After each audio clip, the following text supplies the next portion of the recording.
जाति उससे फायदा होता है, उनको पता चलेगा। कोट किसको है? अरे भाई मैंने तुम्हें क्या बताया, एक टॉपिक बताया था, कोटे के अंदर कोटे का मतलब समझते हो आप? नहीं समझते, समझो गहराई से, फिर दोबारा बता रहा हूँ।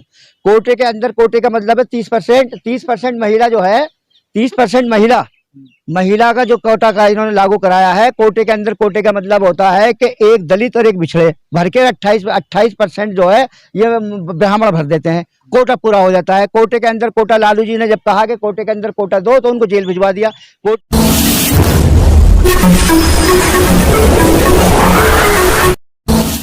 जाति गणना जरूरी है, उससे पता चलेगा कि किस समाज की कितनी वोट्स है। क्यों जरूरी?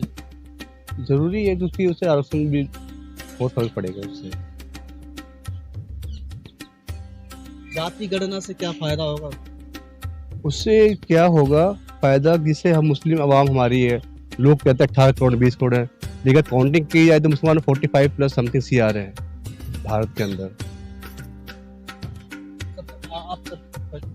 देखिए, मेरा नाम एसके सिंह है और मैं एक सामाजिक कार्यकर्ता हूँ। मैं नोएडा में रहता हूँ और हम तो यही चाहेंगे, जाति जनगणना का जो मुद्दा है ये इसको व्यापक पैमाने पे फैलाना चाहिए, जिससे कि जाति जनगणना हो, इससे समाज के हर तबके को फायदा होगा और इससे सही एक सरकार के पास डेटा रहेगा तो उसके भी पे सरकार अपनी योजनाएं बना सकती है।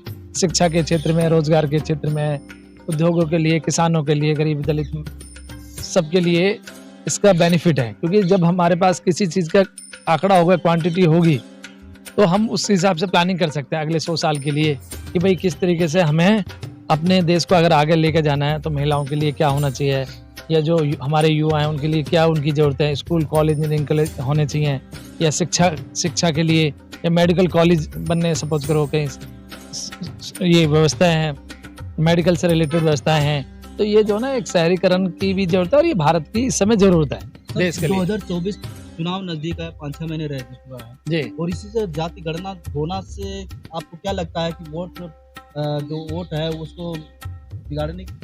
नहीं देखिए, ये तो हर पार्टी का अपना अपना नजरिया है सोचने का।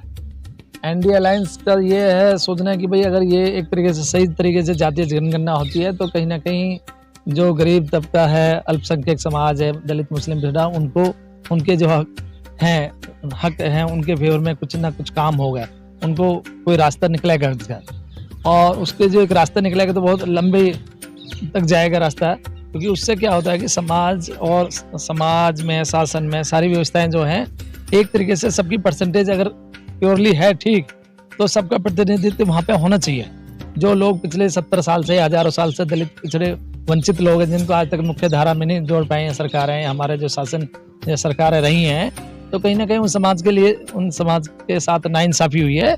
और अगर ये जातीय जनगणना हो जाती है 2024 में जो है इसको एक मुद्दा बनाया जाए तो आने वाले टाइम में सभी सभ्य समाज के लिए एक बहुत अच्छा वरदान साबित होगा। आपने कहा हक अधिकार की बात, हाँ। 70 साल से हो गए, कोई और खा रहा है, हाँ, कौन कोई और खा खा रहा रहा है आपकी नज़र में? अब देखिए, खाने के लिए तो यही तथाकथित लोग ये कहते हैं कि भाई ये एक तरीके से जो इनका हक अधिकार, जो समाज की दबंग जातियां हैं या उच्च स्वर्ण वर्ग हैं, वो लोग जो हैं नीचे के लोगों का हक अधिकार खा रहे हैं।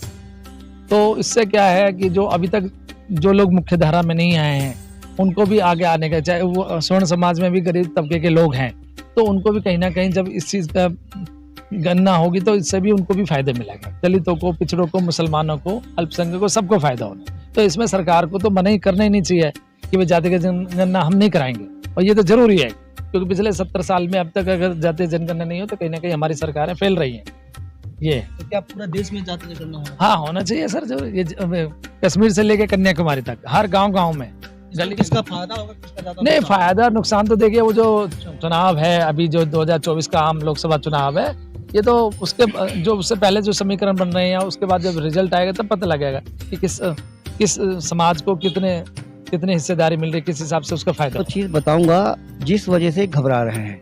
लालू जी ने अब से 20 साल पहले, 25 साल पहले 30% महिलाओं की बात जब की थी, ये लालू जी का मिशन है जो 30% महिलाओं को आरक्षण दिया। उन्होंने कहा महिला को 10% कोटे के अंदर कोटा दो। जाति गणना जो हो रही है इससे ये फायदा होगा, एक दलित और एक मुसलमान को करके 28 जो है ब्राह्मण भर देते थे। ये उन्होंने कहा लालू जी ने कि कोटे के अंदर कोटा दीजिए, कोटे के अंदर कोटे का मतलब होता है 30 में से 10 महिला जो है दलित होगी, बिछड़ी होगी, जाट होंगे, गुजर होंगे, मुसलमान होंगे। तो उससे हमें ये फायदा होगा। जैसे अभी 30% कोटा इन्होंने ले लिया महिलाओं के नाम से, था लालू जी का मिशन। लालू जी ने साथ साथ ये भी कहा था कि कोटे के अंदर कोटा भी दो। कोटे के अंदर कोटे का मतलब ये है कि 10% दलित बिछड़ों को दो। तो ये घबरा गए और लालू जी को और सारी पार्टी मिलकर उनको जेल भिजवा दिया लालू जी को। तो इससे ये फायदा होगा कि 10% महिला जो आरक्षण लागू हुआ है, 10% कोटे के अंदर जब कोटा होगा तो उसमें दलित, बिछड़ा, जाट, गुजर उनको हिस्सेदारी मिलेगी। अब ये घबरा इसलिए रहे हैं कि ये क्या करते हैं, एक तो मीरा कुमारी जी दलित और एक नजमे हफ्तुल्ला को दिखा करके 28 मनुवादी भर देते हैं और कोटा पूरा हो जाता है। तो ये कोटे से ये जो है घबरा इसलिए रहे हैं कि 10% कोटा जो है महिलाओं का दलित, बिछड़े, जाट, गुजर, मुसलमान पर चले जाएगा। तो घबराहट हो रही है इनको। ये क्या चाहते हैं कि जो हम मिसगाइड, गुमराह करके लोगों को और हिंदू मुस्लिम को दिमाग को डाइवर्ट करके बैलेट पेपर पे जो है खेल खेलते रहे। आज हिस्सेदारी 80% हिंदू मुस्लिम में जो है जितने भी हैं, दलित हैं, जाट हैं, गुजर हैं, यादव हैं, ये जितने भी हैं सब मोदी जी के विरोध में है। लेकिन क्या है, उद्योगपति और पूंजीपति जो है ये खेल चल रहा है इनका।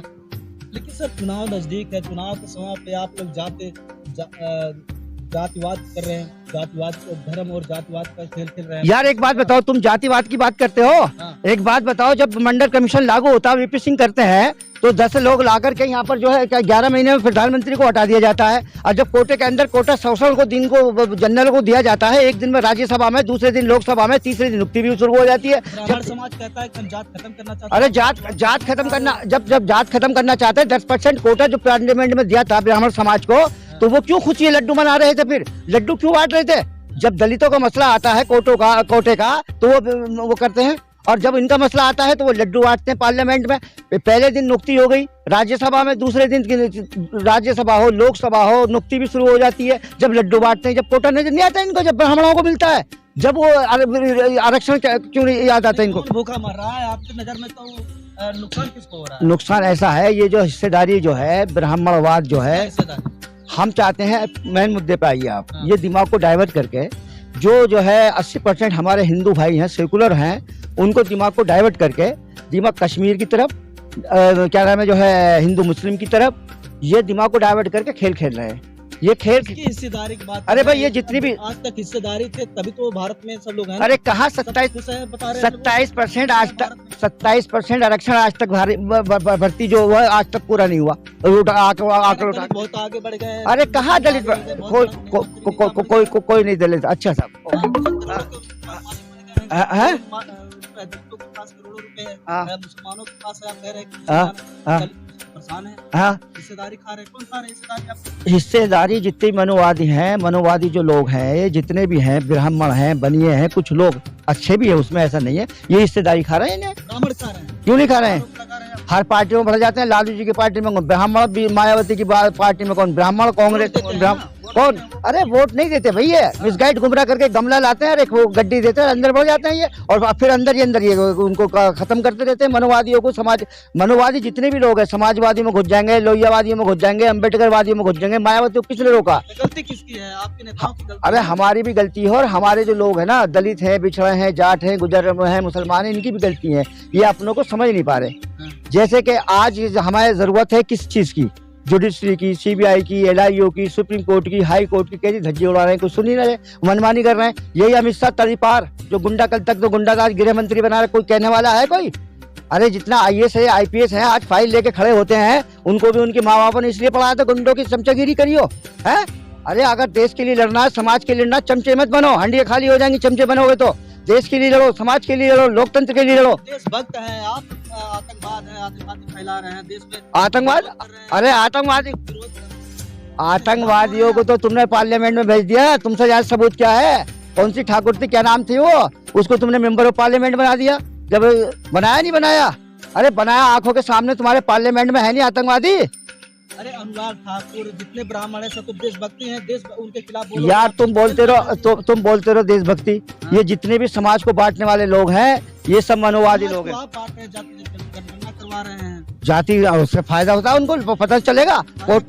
अरे भाई मैंने तुम्हें क्या बताया, एक टॉपिक बताया था, कोटे के अंदर कोटे का मतलब समझते हो आप? नहीं समझते, समझो गहराई से, फिर दोबारा बता रहा हूँ। कोटे के अंदर कोटे का मतलब है 30% महिला जो है, 30% महिला महिला का जो कोटा का इन्होंने लागू कराया है, कोटे के अंदर कोटे का मतलब होता है कि एक दलित और एक पिछड़े भर के 28% जो है ये ब्राह्मण भर देते हैं, कोटा पूरा हो जाता है। कोटे के अंदर कोटा, लालू जी ने जब कहा कि कोटे के अंदर कोटा दो तो उनको जेल भिजवा दिया। कोटे के अंदर कोटे का मतलब है 10 दलित, बिछड़ा, जाट, गुजर, मुसलमान महिला पार्लियामेंट में जाएंगी, समझे। इस जाति जनगणना से ये फायदा होगा कि इनको पहचान होगी, पता चलेगा कौन क्या है। तो इनको घबराहट हो रही है इससे, पूरे देश में होनी चाहिए, तो इससे क्या घबराहट है भाई। 2024 का चुनाव है, इससे क्या फर्क पड़ेगा आम जनता पे और देश की लोकसभा चुनाव? लोकसभा ऐसा है, उस पर यह फर्क पड़ेगा कि लोग जाग रहे हैं कि हमारी अक्सरियत इतनी है, माइनॉरिटी है, दलित है, बिछड़ा है, उनको पता ही नहीं है हिस्सेदारी का।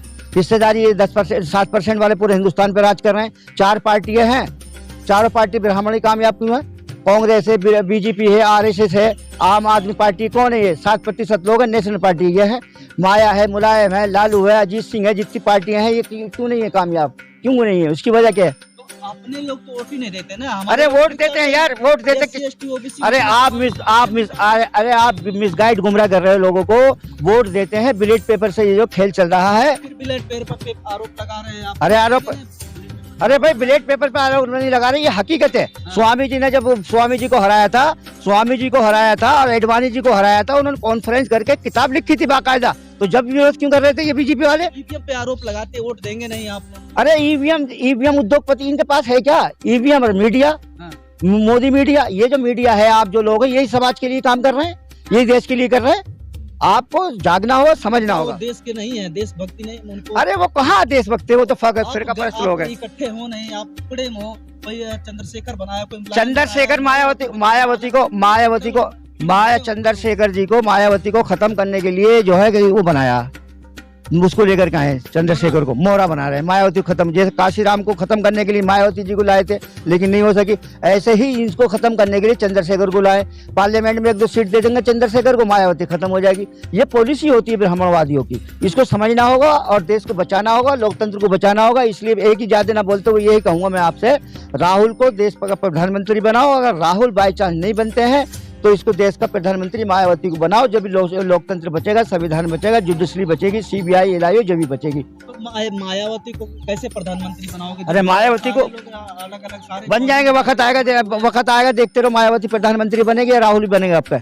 ये जो नतीश कर रहे हैं, नतीश कौन है? आरएसएस का एजेंट है। 15 साल खीर उसमें खाता है, उसके बाद में इधर आ जाता है। मायावती को रोकने के लिए, मुलायम को रोकने के लिए, इनको सबको रोकने के लिए मिसगाइड, गुमराह करके जो प्रोपेगेंडा कर रहे हैं नतीश में, ऐसी कौन सी खासियत है नतीश को लेकर के आ रहे हैं? अरे लालू को बनाओ, यशवंत सिन्हा को बनाओ, बिहार से बना रहे हो तो देश का प्रधानमंत्री यशवंत सिन्हा को बनाओ। यशवंत सिन्हा काबिल आदमी है, लालू जी को बनाओ। ये नतीश में क्या है? तो आरएसएस का एजेंट है। इसलिए देश का प्रधानमंत्री बनाना है तो राहुल को लाओ, मायावती को लाओ, शरद पवार जी को लाओ, समझे। राहुल गांधी तो कभी ने मायावती को इनवाइट नहीं किया, अब बाद में जब ऐसा कुछ नहीं है, सब वक्त पे सब आ जाएंगे साथ में, निश्चिंत रहिए आप। ये मोदी जी जा रहे हैं, इनका बिस्तर बोरिया बंद गया। आ रहे हैं आप? अरे नहीं आ रहे भैया, ये जो अब खत्म हुआ ईवीएम का खेल खत्म हो जाएगा। आ रहे हैं? बिल्कुल नहीं आएंगे, लिख लो मेरी बात। विकास किया है मोदी जी ने? विकास तो क्या, 20 जो है बनिए बाहर विदेशों में बैठे हैं, अगर एक बनिए को बाहर से ले आए, पूरे देश का जो है किसान जो है सारा कर्जा माफ हो जाएगा। क्यों नहीं लाते? ये क्यों संजय सिंह के पीछे पड़े हैं? क्यों, क्या नाम है, लालू के पीछे पड़े हैं? संजय सिंह जब घोटाला किया तभी ना उनके पीछे। चलो मान लेते हैं, संजय सिंह की बात को मान लेते हैं, तुमने घोटाला किया, वो तो घोटालेबाज लोग हैं। लेकिन संजय सिंह ने जो है, हम संजय सिंह है वो नहीं है विरोधी, लेकिन ये जो विपक्ष में जो जाति के उसके आधार पर जो कर रहे हैं, आपस में जो है मिसगाइड, गुमराह करके जो है मिसगाइड कर रहे हैं, उससे होशियार हो जाओ, संगठित हो जाओ। मेरा यही मैसेज है, आपको देश को बचाओ। हम देश के प्रधानमंत्री राहुल या मायावती या ममता बनर्जी, 4 ही है। पहले नंबर पे राहुल, दूसरे पे मायावती, तीसरे पे ममता बनर्जी, चौथे पे शरद पवार। और ये जो बाकी के लोग हैं ये तो मनुवादी लोग हैं। हम तो 4 लोगों को देख रहे हैं, देश के प्रधान 4 में से कोई सा बन जाए, देश चलाएगा, संविधान बचाएंगे ये लोग, और क्या नाम है, लोकतंत्र बचाएंगे। मैं आपको ज्यादा ना बोलते यही कहूंगा, मेहरबानी करके आप गलत मैसेज ना पहुंचाइए। और मायावती हो, लालू जी, ये क्या नाम है, जो है राहुल जी हो, इनको संविधान बचाना है, लोकतंत्र को बचाना है, जुडिशरी को बचानी है, सीबीआई को बचानी है, सुप्रीम कोर्ट, हाई कोर्ट को बचाना है, तो जो आपको कुर्बानी देनी पड़ेगी। मोदी को जाना पड़ेगा। मोदी जा रहे हैं, बेफिक्र रहिए। मोदी ने बहुत नाश कर दिया। 20 लोग बाहर बैठे हुए हैं बनिए, एक बनिए को नहीं लेकर गए। अगर एक भी बनिए आ जाता, पूरे किसानों का कर्जा माफ हो जाता। कोई कहने वाला है कोई आपके? है कोई? इसलिए मैं आपसे रिफाका चौधरी इतने निवेदन करता हूँ, लोकतंत्र बचाओ, संविधान बचाओ, और आपकी मेहनत रंग लाएगी। जय हिंद, जय भीम, जय भारत। है।